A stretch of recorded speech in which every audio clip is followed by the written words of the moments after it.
Thank you for tuning in to No Sudden Moves Radio. And remember, stay on the proven path so you don't risk falling behind. Here at Business Legends, we don't overthink it.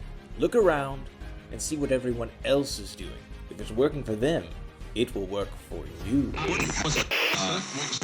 Welcome to Wait It Out, where we believe there's no reason to act now. The opportunity will still be there when the timing is better. The age of disruption isn't coming, it's here. And the boldest move isn't following the crowd, it's following your why. I'm Patrick Leddin, and you're listening to Disruption Lab.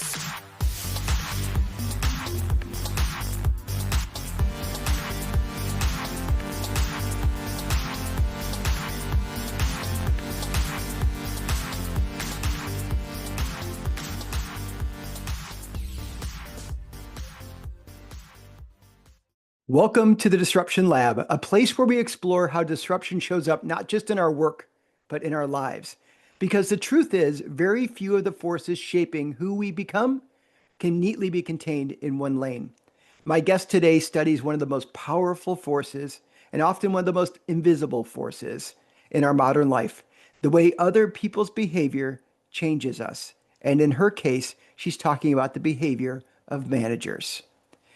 Ashley Hurd is the former head of HR for North America at McKinsey, the founder of Manager Method, and someone who has trained over 250,000 managers around the world.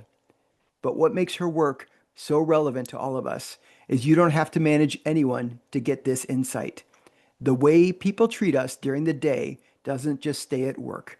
It shapes our stress, our patience, our relationships, and how we show up for the people we care most about. Ashley's new book, The Manager Method, came out this February. And in our conversation today, we're going to unpack some of the ideas in that book and help you think about how you can apply them in your life, whether you're leading a team or not. Hey, Ashley Hurd, welcome to the Disruption Lab. Thank you, Patrick. Very excited to be here. I'm very excited to have you here. You and I had a chance to talk for, I guess, several minutes before we got started in the recording because we just had a lot in common and I was really interested in learning more about you. And then every once in a while you hit that moment where you're like, Patrick, you better hit the record button and start because there's lots of good stuff going on here. So I told people a little bit about you on the intro, but it's kind of the blurb, the standard blurb you share about somebody. So tell us a little bit about your origin story and maybe what you would want listeners to know a little bit about you. Well, Patrick and I connected that I'm a Louisville, Kentucky native, or actually born in Lexington, which matters to those from Kentucky. But professionally, I was a lawyer and worked in HR before starting my own business, Manager Method, and now writing the book, The Manager Method. And so I take my experience from working with leaders from McKinsey consulting firm to KFC restaurants and Yum Brands, and my original experience as a sandwich artist at Subway, and taking all of that and putting it together in really practical leadership tips for managers and run Manager Method as a leadership development platform. So tell us, this is a podcast about disruption. You disrupted yourself. You left the corporate gig to start your own thing. How did that play out? What was going on in your head? What were you excited about, cautious about? Just tell us a little bit about that. Well, I'll tell you the real story because last year I went to my father's retirement, and he'd worked at what's now PNC Bank. He'd worked at the bank largely for about 45 years. And he told everyone, he made his speech very much about me and my brother and how he was so proud of us. And one thing he said is that I had this plan that I just executed perfectly. And I have no idea what plan he thought I had, because I can tell you this was definitely not it. I did when I was a kid, I always wanted to be a lawyer. No reason why. I was the first lawyer in my family.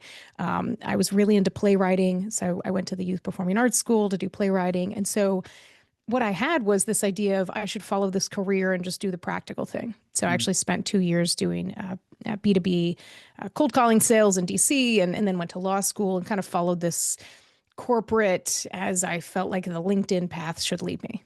Well, that cold calling will give you some thick skin, won't it? Well, it will. I had a liberal arts degree, and so I didn't know anything. I got, at the time, a subscription to Fortune magazine and would just read these articles.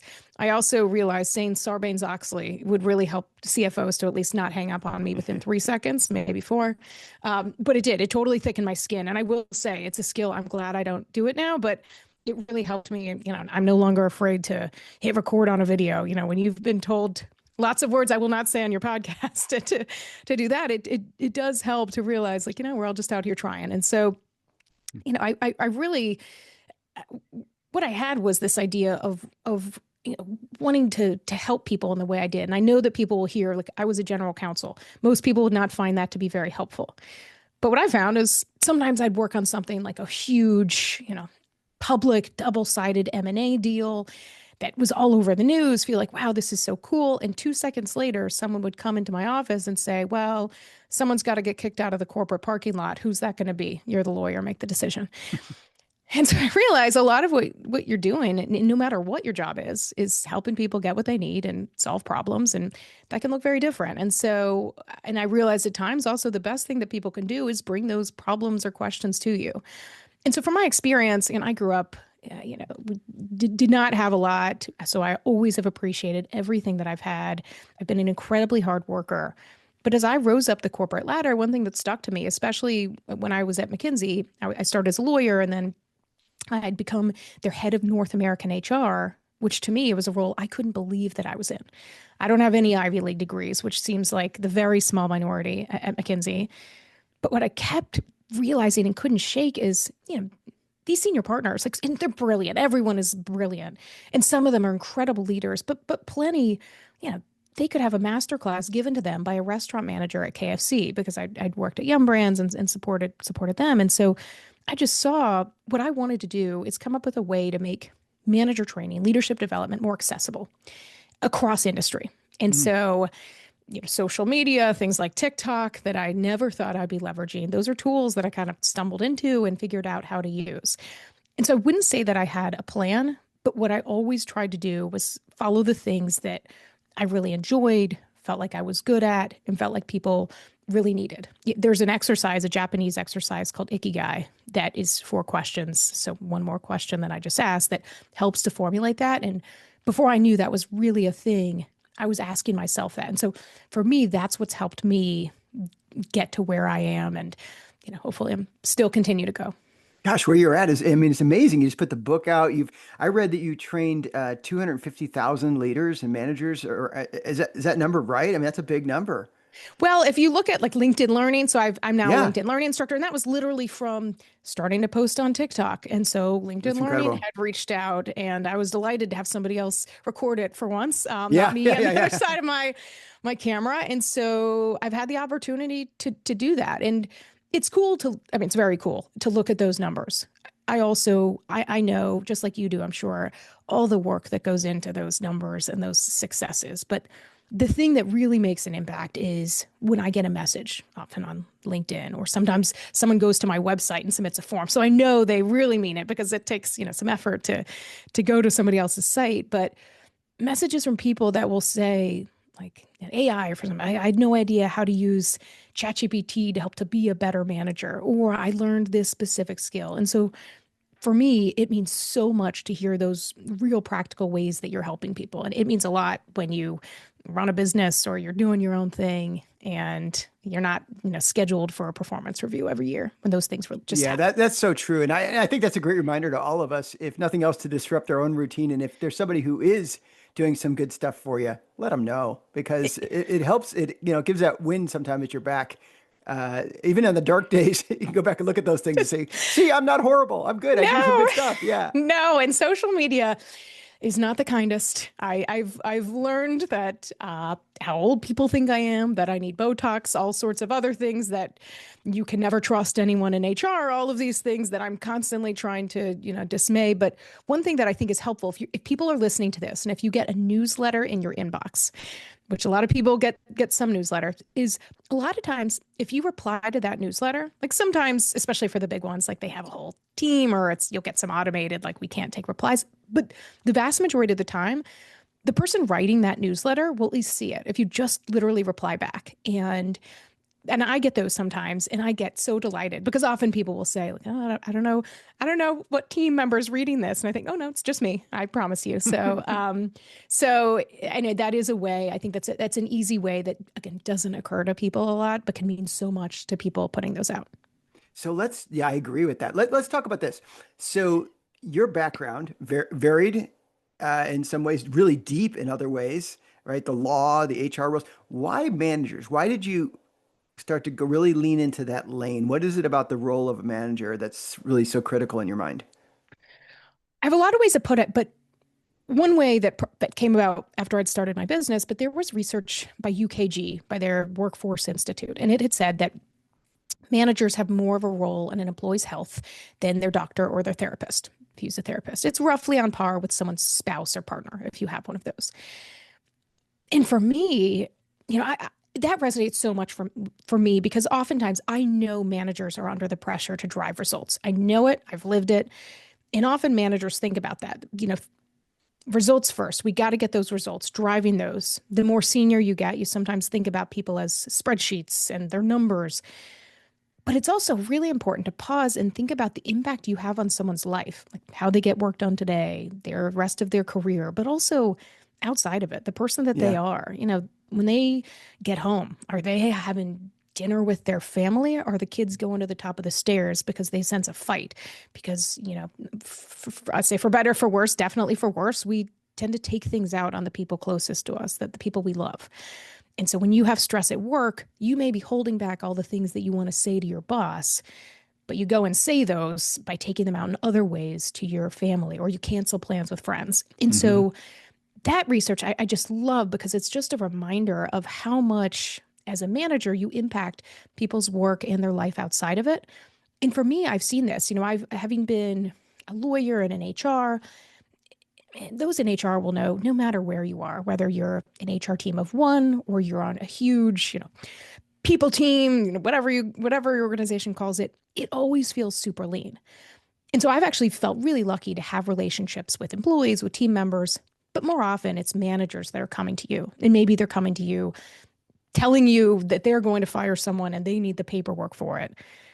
But in that conversation, you can talk through it and think about, like, is this really the right step? And sometimes it is, sometimes it's really not. In getting them to not only walk away and say, okay, well, HR is making me bide my time.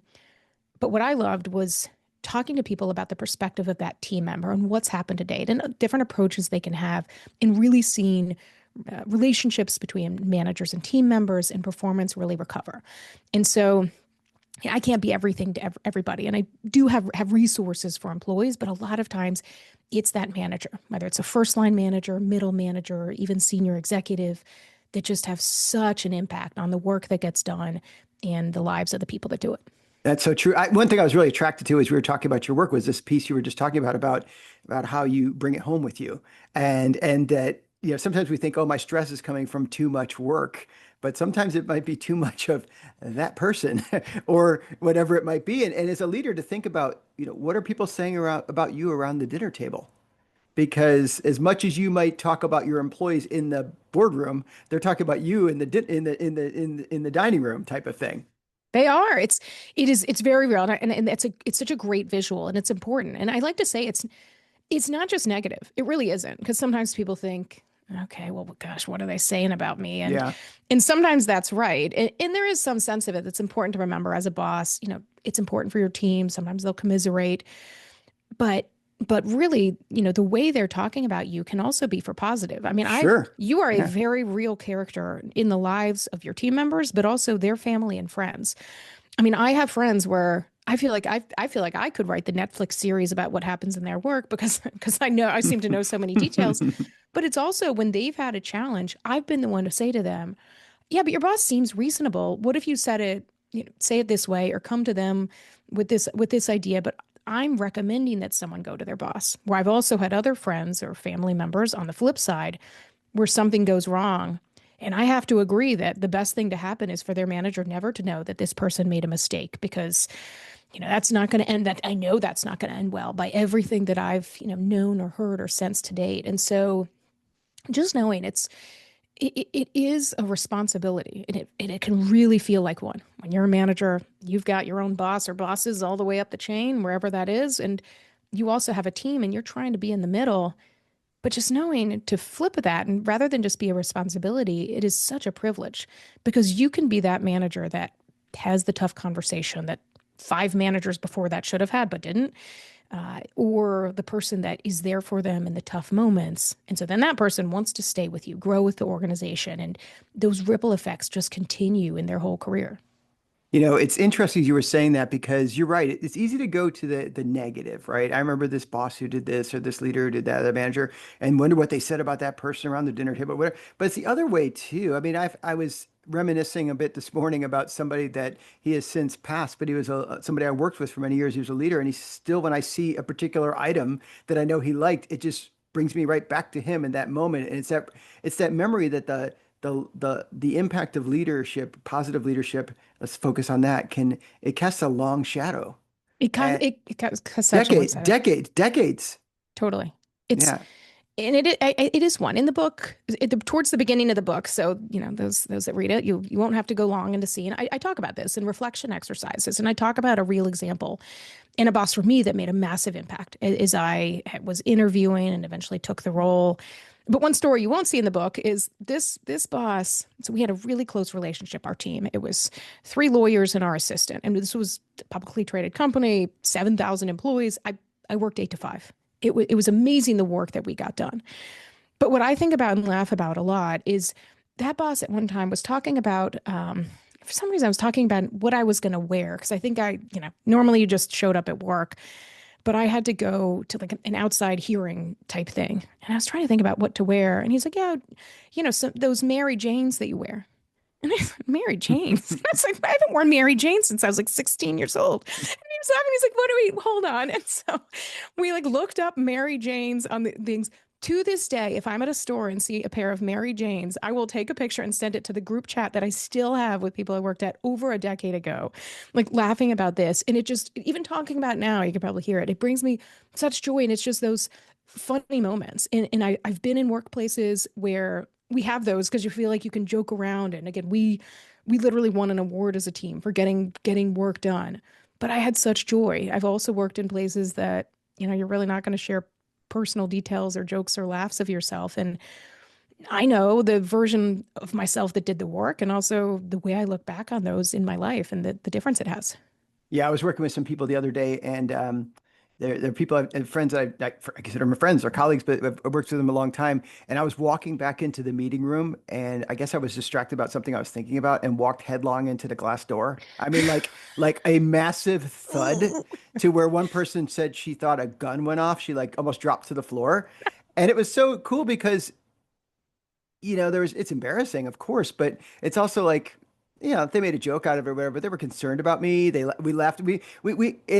And you just think like there's other people I've been around. If I had done something like that, they would, it would never be let go of. And it would just be, and people would, it would just not go the way this went. You know what I'm saying? So it's like, Yeah. in those moments, it's like, yeah, it was funny. I laughed at myself. Of course, it was a foolish thing to do. And we all joked about, okay, we need to put like a sign on this door so Patrick doesn't walk headlong into it. But there's something about like, and then that experience kind of sticks with us in a good way. And I think that's really positive when you can find environments like that. Sometimes, and you had the illegal hat and the HR hat on, sometimes we get in these situations where we can't feel like we could be ourselves at all because there's this kind of this gotcha culture going on. And that can be Yeah. really, really competitive and really toxic.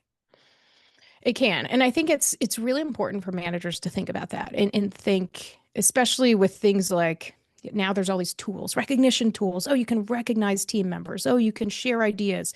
That's great. But technology isn't going to create a culture where those things actually happen, not automatically. And so, working in cold calling sales, for example, before I went to law school and in HR, I remember, and this was over 20 years ago, I remember that someone sent an email and to a prospect because we were trying to get heads of function of Fortune 1000 companies. And so one of the few things that we probably have in common with teams now that we had back then was just trying to get people's attention, including with email subject lines. This person sent an email and said, subject line, a shot from the hip, parentheses, and with fingers crossed. And it was a short line and just saying, basically, I know I've been reaching out. I'm going to give it one last shot. For whatever reason, that email subject line went bananas. And people started sharing it across function. And I remember someone came to me and said, I have this, and you're going to send this email and you're going to get responses. And we were like, what? And sure enough, I was sending this out and across the organization, and how much revenue ultimately that led to this email subject line. Subject line. Yeah, someone's going to try. Now I'm going to send my next newsletter is going to be called that to see if people open it.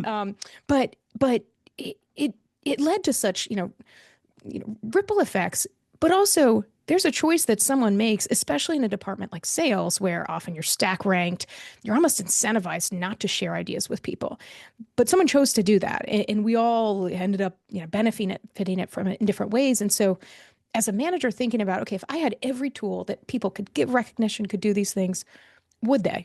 Or if I have tough feedback, I have, a way to deliver that, would I still do it? And so going a level deeper to that human connection and thinking about the driving of results, because at the end of the day, it really is, it's the people on your team. And it's really important for me to reiterate that things like happiness, it's not just fluffy. It's not just a nice to have. I promise I'm not just the fluffiest lawyer, you'll meet. I know that revenue matters, budgets matter. But research continually shows from Harvard Business Review, from Gallup, from McKinsey, that happiness, and that can be gauged by things like job satisfaction, things like autonomy. There's different factors that go into the different studies, but continuously they show that happiness drives revenue, it drives profitability. And so the question is, okay, so if this is true, then why aren't we more happy at work? Why aren't we creating happy work cultures? And I think a lot of times people just get busy and you just forget about it. And so you're not pausing to think about the things that people can do, whether you're a manager or whether you don't have manager in your title, but the things that you can do to make that possible. Yeah, you're right. It's so much about real connection, and and with technology these days, we can do some amazing things, but it's also can cause us to be really inefficient, and I guess it causes us to be really ineffective with people in a very efficient way. we can just do it so quickly, right? We can just turn everybody off in one message. As I was looking at the manager method, one thing I noticed that's kind of central to what you do is around this framework. I'd love it if you wouldn't mind kind of talking about the 3 steps that really help people lead with confidence. I do. And I have it because I think it's really important, because I've read a lot of books, I read them, but I know sometimes you read something and it's all fine and good, and then you move on with life. Mm-hmm. And so having a framework or 3 words can help you actually apply it in your work. And so a huge part of the manager method is about the pause, consider, act framework. And it's 3 simple steps. Seem super obvious. None, they're all fairly easy words, but what it means is the first is the one, the pause step is one that I see people not doing the most. Again, because you're trying to get through the day. Someone asks you a question, you want to have an answer. You're just trying to get through everything. You're trying to be efficient. I mean, look at whether it's a job posting talking about fast-paced cultures, to organizations that it feels like, the number one attribute is if you reply first to an email. But when you pause, whether it's for a second or for longer, but to really, then the second step is to consider, okay, what do I not know? Again, the number one gap I see managers make is not asking questions. You go in with these assumptions. Someone has an issue. I'm going to terminate this person, terminate their employment. I'm going to put them on a performance plan. Or you just come in hot to somebody. But if you don't pause and think about, okay, what do I not know? And ask them some of those questions, like, what happened here? Ask them for their side of the story. Then you may not realize, maybe they were waiting on somebody else. Maybe they didn't have all this information. They didn't understand. And so the consider step is really important, and not just to think about your own perspective, but to think about, okay, if I were them, not just me and what I need, because I'm getting pressure from my boss, but if I were them, what's the outcome here? And how would I want to be treated if I were in their shoes, or want a loved one treated? I frequently in my work have used Gigi. She is my grandmother who lived a wonderful life to 96 years old. And so sometimes I think about Gigi if I were having a difficult conversation and say, okay, well, Gigi wasn't perfect. She definitely would have made mistakes at work. Gigi would have had typos in an email. And how would I want someone to have that conversation with Gigi? And again, however you use it, whether it's yourself or a loved one, it doesn't mean you're incapable of thinking about your team. But sometimes putting it in those terms can help you really think about it. And then the last step is to act. Because the other trap, I'd say the first and the third are the ones I see people miss the most, is either one, you're rushing so you don't pause, but then it's also act. Because sometimes as a manager, let's say you're in a one-on-one, someone asks you a question, you say, I'll get back to you on that.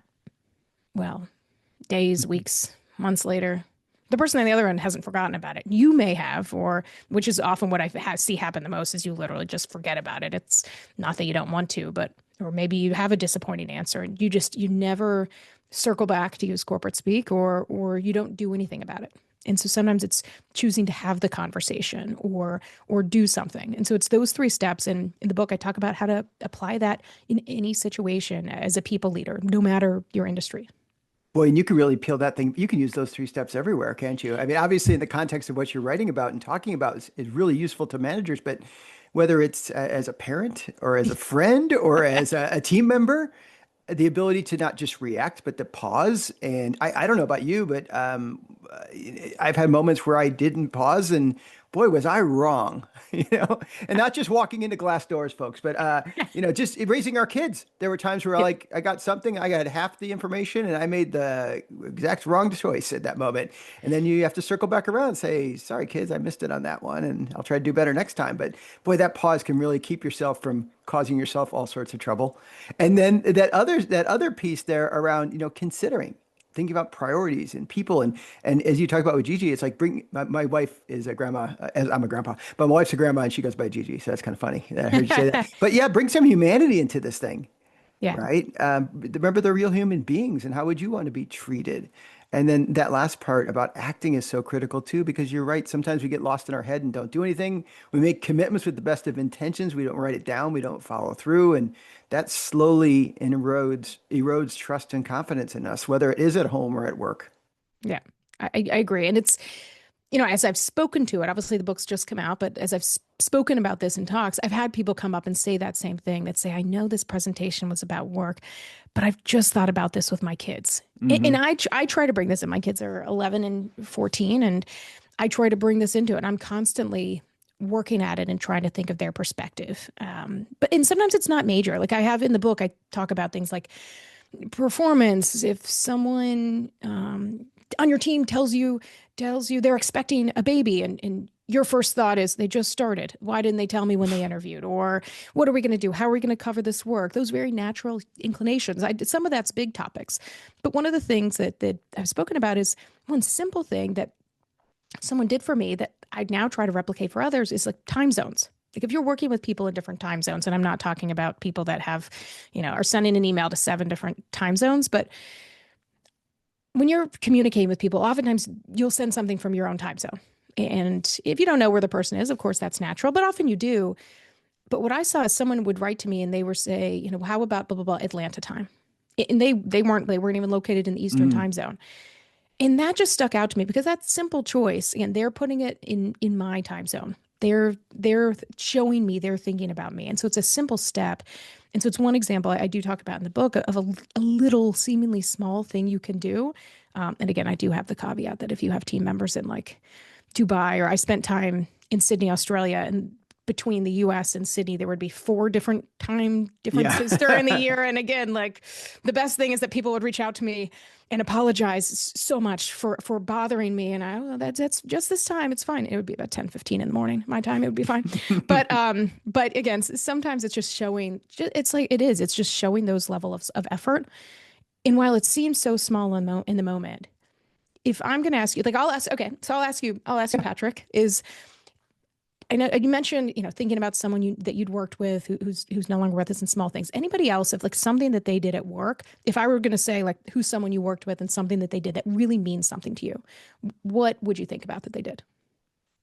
Let's see, something that someone did that maybe really means something to me. I would imagine that it's probably someone who spent some time just asking me about probably something at a personal level, to be honest with you, something about my family, or spending it, knowing I went on a trip and then come back later on and remember that I went on that trip and ask me how it went. Things like that causes that they don't have to do, but they choose to do it, and they remember me in a way that I feel seen. I think would probably be the big thing for me. I love that.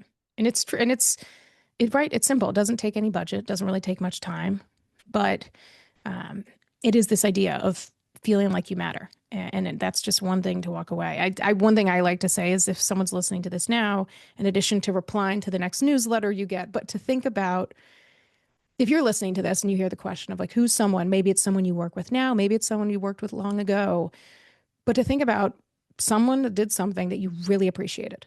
And maybe you told them at the time, but maybe you didn't, and you've thought about it for a long time. but to reach out to them. And one caveat to that is if people are hearing this and saying, okay, yeah, I work with this person right now and I do appreciate them, but if I were to reach out to them and say, this is why I appreciate you, they would think that my whole family is being held for ransom and this is the help signal because I don't talk this way or it feels weird. Again, to consider, okay, so that feels weird to you, or it might feel off-putting to them of like, okay, am I about to get fired and this is my swan song? So give them the context. So pause and consider. Tell people, oh, I was listening to Disruption Lab, and I said, make sure you tell them the name of the podcast. Of course, yes, and the name of your book, and let's get it all out there. Of course. But I was listening to Disruption Lab, and I was listening to a podcast, and they told us to think of somebody that did something that we remember, and you were the person I thought of. And this can be especially powerful if it's been years, decades since you worked with someone.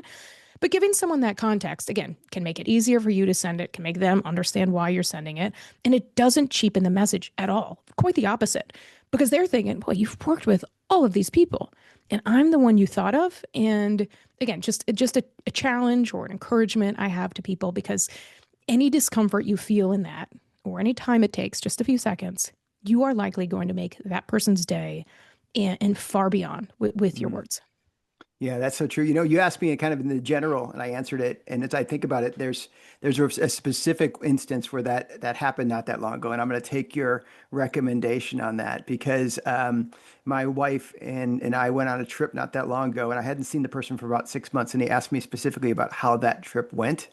And it was nice that he asked, and I said, "Oh, thank you for asking." But I'm going to circle back around. I'm just going to tell him, "Hey, this is why that really mattered to me." I was listening to Ashley talk about her new book, and what I learned was that, but no, it's so true, and you're right. It takes 2 seconds, or 2 minutes, or 5 minutes. It could be the best 5 minutes of your day and theirs, just to do it. Yeah. Okay, so as we wrap up the conversation, which I've really loved, and I encourage people to get your book in triplicate, get copies of The Manager Method in triplicate, share it with your friends, your family, those you care about, those you want to see succeed in life, get copies for them. As we wrap up the conversation, the audience knows, and people who get my newsletter know, there's my newsletter, that I am in the pursuit of the perfect vanilla latte. And the reason that I'm in pursuit of that is because I talk about disruption all the time, and I had not disrupted my routine in years when it came to coffee. I went to the same chain, no matter what city I was in, and somebody said to me, you know what, you could be experiencing all different kind of local chains, one of a kinds or whatever it might be. So I'm pursuing the perfect vanilla latte. I don't know if I'll ever get it, but in my newsletter every week, there's a picture of me trying it in a different spot. So I'm stretching myself. So Ashley, what would you say is the perfect drink you're pursuing and or you have found? So I brought up Australia, which again, having lived there for a couple of years, I'm surprised I made it that long into the podcast before I mentioned Australia and my love for the country. It's so Aussie, much. Aussie, oi, oi, oi. Aussie, oi, oi, oi, oi. And I lived in Balmain area for those in Sydney. And I found from Gladstone store, the perfect flat white with oat milk. It was so good. I'd never had a flat white before moving there. And I loved it tremendously. And one of the things I loved, or why I loved it so much, is the owners, it was just a few houses down from us, and they became really, really good friends of ours, Tim and Suki. And one day, this is expounding a little bit on your question, but my daughter was in a photo contest. At the time she was in the first or second grade of primary school. And we spent an hour and a half going around the harbor. We lived right across the street from the harbor, beautiful, all these beautiful shots. And at the end, I said, "Oh, do you want to go and get a treat?" Of course, I got to get my flat white because I got to be able to talk about it to Patrick here in years to come. Who knew? Who knew? But she had my phone. She was taking pictures on my phone. And so when we walked in, she took my phone. And when we were looking through the pictures at the end, I saw this picture. But the picture it had was of walking into the store from her perspective, her height, and seeing Tim and Suki greeting us. And to me, that picture is one of the best pictures I've seen in my life because it was people that meant so much to us, coffee that was absolutely delicious, but just seeing her perspective and that joy. So I loved it. And that's been a really special one for me. That's an awesome picture, an awesome story. And now you've given me a reason to jump on like a 13-hour flight or something to go check out. It is. It's from where you are. It's about 24 hours of travel. Oh yeah. That sounds awesome. Yeah, well, getting there, the jet lag, if those going from the States to Australia, jet lag, you can totally get over the first day in Australia. It's coming back to the state that takes me generally between 5 to 7 days to get over. It's just different. And so go there and enjoy it and never leave. And that's the solution. That's kind to of brutal. happiness. Yeah. I have not been to Australia. I've been to other places, and I had a project that took me 3 or 4 times to Guam. And that's just, it's a lot to get back from It sometimes. is. So It is. It's see the world. But, I've realized more and more, see the world, but just give yourself a few days to ease back in when you get back. well, I appreciate you giving us some time today, and I wish you all the best. The book is awesome. It's going to continue to do great things, and I want to help you put it in lots of people's hands. So thanks so much for joining me, Ashley, and I encourage you and others to go disrupt the world for good. We need you. Thank you, Patrick. Well, folks, that's all we have for today's episode. Big thanks to Ashley Hurd for joining us today and for sharing the insight that disruption doesn't always have to be loud or dramatic. Sometimes it's daily, it's subtle, tone, timing, clarity, or sometimes the lack thereof. And it quietly shapes how people experience their days and their lives. I encourage you to pick up a copy of Ashley Hurd's book, The Manager Method, and begin to put some of those practices into practice in your life, in your work, in your home, and everywhere in between. That's all we have for today. My name's Dr. Patrick Leddin. Thanks for joining me. Now go disrupt for good.